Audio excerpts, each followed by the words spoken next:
Përveç garës për kryetar komunash, e fortë ishte edhe gara për këshilltar komunal në bllokun shqiptar.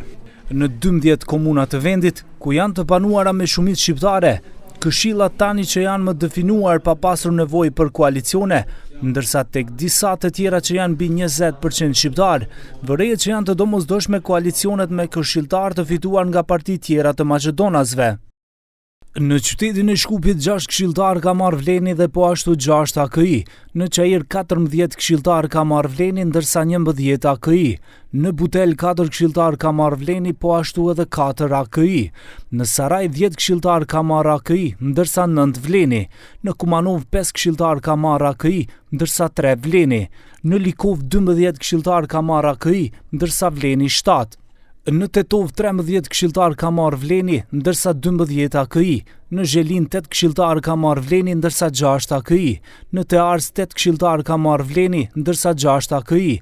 Në Kërqov 5 këshilltar ka marrë AKI, ndërsa 3 vleni. Në Dibër 5 këshilltar ka marrë vleni, ndërsa 4 AKI. Në Struk 8 këshilltar ka marrë AKI, ndërsa 4 vleni. Sipas parashikimeve vlen do të bëj koalicione me VMRO DPMN në ato këshilla komunal ku nuk kanë arritur të marrin shumicën e këshilltarëve, por edhe anasjelltas, sipas bashkëpunimit që janë në pushtet. Gjithashtu në komunën e Çashkës nga 11 mandate për këshilltar komunal, 6 janë shqiptar të AKI-s, të cilët do të pritet të bëjnë diferencë në vendimmarrjen lokale ndaj 3 këshilltarëve të VMRO-s dhe 2 të LSDM-s. Vlen të theksohet se koalicioni Vlen në Çashkë dhe Pllastnicë nuk kishte listë për këshilltar. Në nivel republikan, koalicioni AKI ka fituar 153 këshilltar, ndërsa Vleni ka fituar 129 këshilltar komunal.